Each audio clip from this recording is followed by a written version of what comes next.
हमारे उद्धव बाला साहेब ठाकरे की तरफ से हम 9 लोग हैं और मैं नगर अध्यक्ष बल के प्रचार गलियों में कैसा कर रहे हैं और शिवसेना जो पार्टी है उद्धव बाला साहेब ठाकरे की सेकुलर मानी जाती है, आप प्रचार कैसा कर रहे हैं, लोगों को मिलकर किस तरह से किन मुद्दों पे चुनाव लड़ रहे हैं? कैसा है देखो, आज तक मैं एक टीचर हूँ। मैं आज तक बच्चे पढ़ा के उनकी लाइफ बनाई और आप मेरे को समाज घड़ाने का है, इसलिए मैं ठहरे वाली हूँ। और जो भी मेरे गरीब बहना है, बच्चे हैं और उनके जो भी प्रॉब्लम है वो सॉल्व करने के लिए मैं ठहरे वाली हूँ। इससे पहले आप कोई पार्टी से जी नहीं, क्योंकि मैं गवर्नमेंट जॉब रहने की वजह से कोई पार्टी से नहीं थी। शिवसेना पार्टी उद्धव ठाकरे की ही क्यों पसंद की, दूसरी पार्टी? मैं देखी टीवी पर, मैं देखती वो उनका काम अच्छा है। उन्होंने हमारे समाज को यानी मुस्लिम समाज को उन्होंने नजदीक लिए, उनके तरक्की के लिए बहुत सारे उन्होंने काम किए और आवाज उठाए। उनके लिए मैं काम करना चाह रही। धनबाद के अंदर कांग्रेस पार्टी का वर्चस्व था, ऐसे में बीजेपी और चंडीगढ़ की जोर लगा रही है। क्या लगता है कितनी सीटों पे आपकी पार्टी जीत पाएगी? मैं उनको एक टीचर के नाते उनको समझाने की कोशिश की। बहुत सारा मेरे को प्रतिसाद है। हमारा जो पक्ष है वो अच्छे से अच्छे सीटों से चुन के आएगा, ये मुझे उम्मीद है। धनबाद का विकास हुआ ऐसा मैडम लगता है क्या? नहीं, अभी विकास बिल्कुल नहीं हुआ। हम ठहरने की वजह यही है, पहले बेलकोनीकर साहब थे जब विकास कर रहे थे उन्होंने, लेकिन कुछ लोगों को वो पसंद नहीं था, इसलिए उन्होंने वहां पे रुका दिए। लोग कह रहे हैं कि लड़की बहन के पैसे दे रहे, लड़की का मत पूरा भाजपा को शिवनेगढ़ को मिलेगा, ऐसा क्या लगता है? नहीं, उन्होंने कौन से उनके जेब में से पैसे दे रहे जी? उन्होंने तो हमारे में से टैक्स ले, वो ले, ये ले, ये करके ये पैसे जमा करके लड़की बहन योजना बोल के निकाले उन्होंने। इलेक्शन के पहले बोल रहे थे 2100 देते, 3000 देते, लेकिन बाद में तो 1500 पे जाके ठहरे उन्होंने। ऐसा आह्वान किया जा रहा है कि अगर विकास करना है तो सेंटर में और स्टेट में भाजपा की सरकार है, और अगर अपने को यहाँ पर भी करना है तो भाजपा लाना पड़ेगा। ऐसे में आप किस तरह से मुकाबला करेंगे? नहीं, मुझे तो नहीं लगता। आज तक भी भाजपा है कि हमारा कौन सा उन्हें सुधारना किए, क्या विकास किए उन्होंने, मुझे नहीं लगता। और आपके अगर उम्मीदवार अगर जीत के आते तो सबसे पहले किस चीजों को आप तरजीह देंगे जो काम हो धनबाद के विकास के लिए? हमारे गांव में बहुत सारे कुंवारी लड़कियां हैं, उनके शादी के लिए बोलो कुछ तो भी योजना निकालेंगे। घरदार नहीं है, उनके लिए हम घरकुल की योजना करेंगे। रास्ते नहीं है, पानी नहीं है।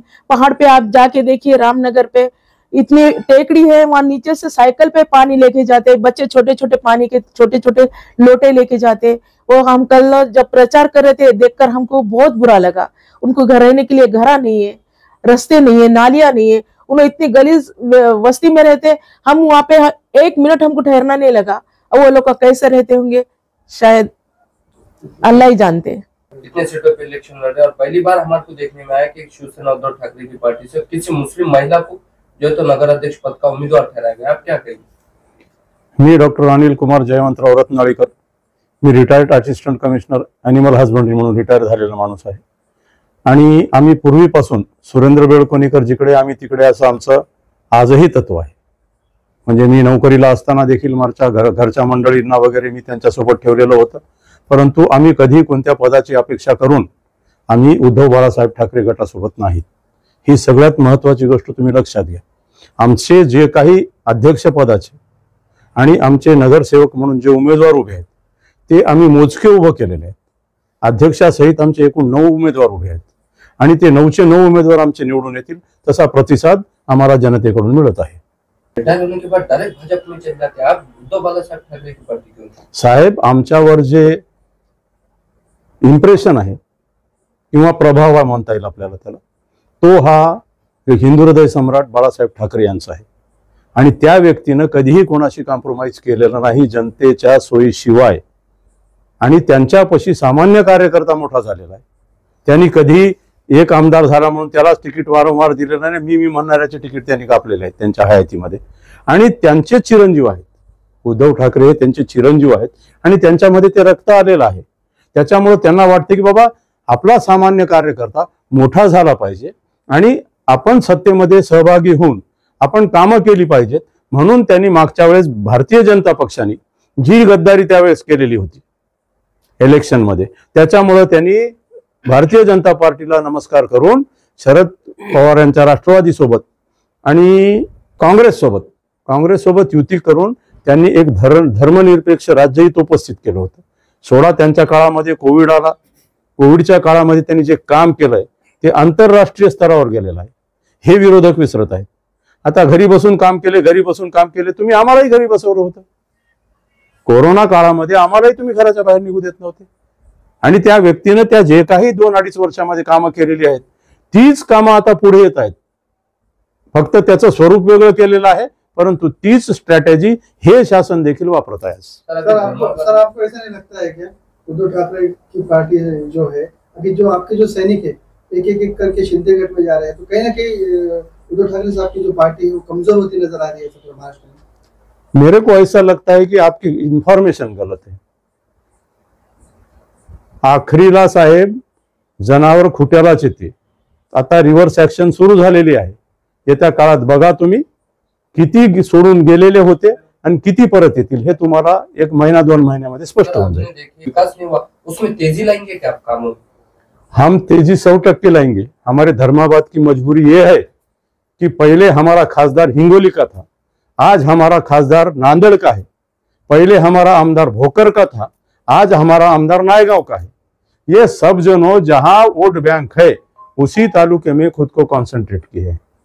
और आप जो डेव्हलपमेंट की बात कर रहे हैं, विकासाभिमुख जे तुम्ही बोलत आहात या ठिकाणी, तर त्याच्याबद्दल मी सांगतो की जेव्हा सुरेंद्र बेळकोणीकरची इथं सत्ता होती त्या काळात जी कामं झालेली आहेत ती कामं ॲज इट इज ज्या स्टेजला होती त्या स्टेजला ह्या लोकांनी सोडून दिलेली आहेत. आता विषय धर्माबादमध्ये काहीच नाही. उद्या 71 कोटीच्या पाणी पुरवठा योजनेचं उद्घाटन झालेलं आहे असं मला ऐकिवात आहे. आता जर त्या गटाचा अध्यक्ष निवडायची पाळी आली लोकांवर, तर माझ्या मते मला असं वाटते की पाण्याऐवजी सकाळ संध्याकाळ दारू येईल साहेब त्याच्यात. आणि हे सट्टेबाज आणि दारू हेच आपलं भारतीय जनता पक्षाची ए आणि बी टीम आहे. फक्त लोकांच्या डोळ्यामध्ये धूळ झोकायचं काम ही मंडळी करत आहे आज या ठिकाणी. सर आज आपके उम्मीदवार और नगर अध्यक्ष मैडम के मुकाबले में खड़ी है, तो आपका मुकाबला किससे समझा जाए, बीजेपी से समझा जाए या शिंदे से? हमारा मुकाबला विकास विकास विकास और इसी चीज पे रहेगा. हम सिर्फ विकास की बात करेंगे. आम्हाला कोणावर आरोप करायचे नाहीत. जे होऊन गेलं ते होऊन गेलं. आणि या ठिकाणी मी सांगतो की आमच्या चंदा मॅडम जर निवडून आल्या तर तुम्ही एक लक्षात ठेवा, त्या शिक्षिका होत्या प्रोफेशननं. त्याच्यानंतर त्यांनी त्यांच्या म्हणण्यामध्ये सांगितलेलं आहे की मला समाज घडवायचा आहे. त्यांनी पाणी पुरवठ्याचं सांगितलं, त्यांनी नालीचं सांगितलं. तुम्हाला विकासाच्या भरपूर योजना आम्ही एक विजन घेऊन बाहेर निघालेले आहोत. मला एवढंच सांगायचं आहे बाबा, आमचा उमेदवार एक उच्च शिक्षित आहे आणि रिटायर आहे जिल्हा परिषदमध्ये. आणि जे आमच्या विरोधामध्ये जे उभा टाकले आहेत प्रत्येक पक्षाचे उमेदवार आहेत, पण त्यांना काय विजनच नाही की तिथं जाऊन काय करायचं. नगर परिषद निवडून आले नगराध्यक्ष, काहीच नाही. फक्त ते पैशाच्या जोरावर, म्हणजे जे मनी आहेत त्यांच्याकडे ब्लॅक मनी आहेत, कोणी अवैध मार्गाने जमा केलेले मनी आहेत, त्या मनीच्या याच्याने ते याच्यामध्ये उतरलेले आहेत. पण धर्माबादचा विकास व्हावा असं ते कोणाच्याही म्हणत नाही उमेदवाराच्या. पण आमचं जे उद्धव बाळासाहेब आमच्या बेळकोणीकर जे उमेदवार निवडलेला आहे ते फार आम्हाला पण त्याची कल्पना नव्हती की असा उमेदवार आम्हाला भेटेल.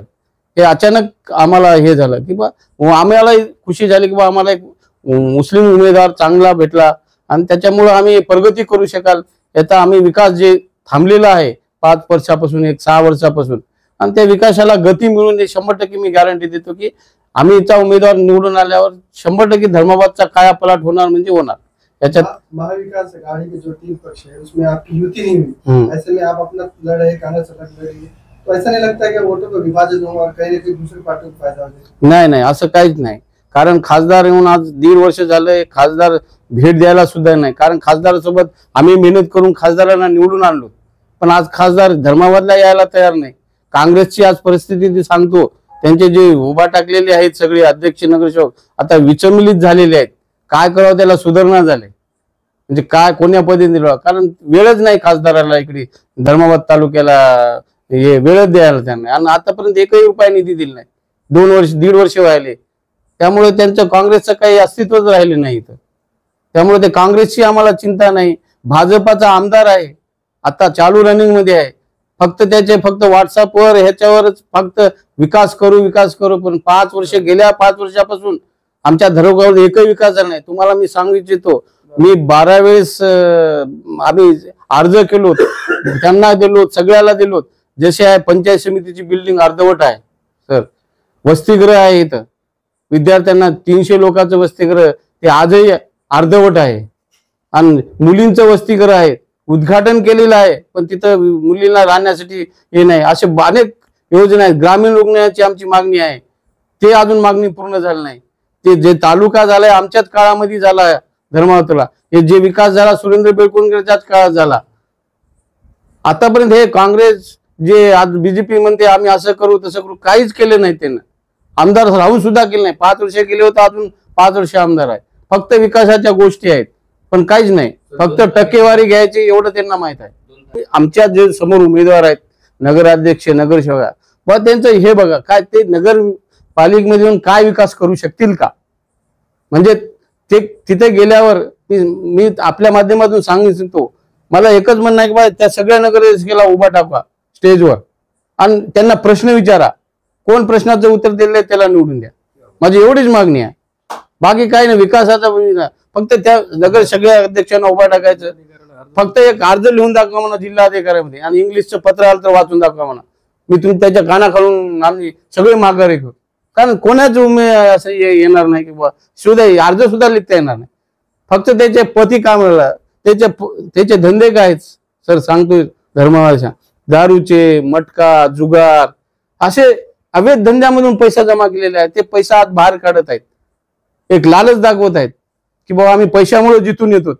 पण आमची सच्चाई उद्धव बाळासाहेब कोरोनामध्ये जे काळ केलाय, त्या काळातले जे आम्ही कार्य केले आहे ते आम्ही जनतेपुढे नेऊ. धर्माबादला काय करणार त्याचा विकास.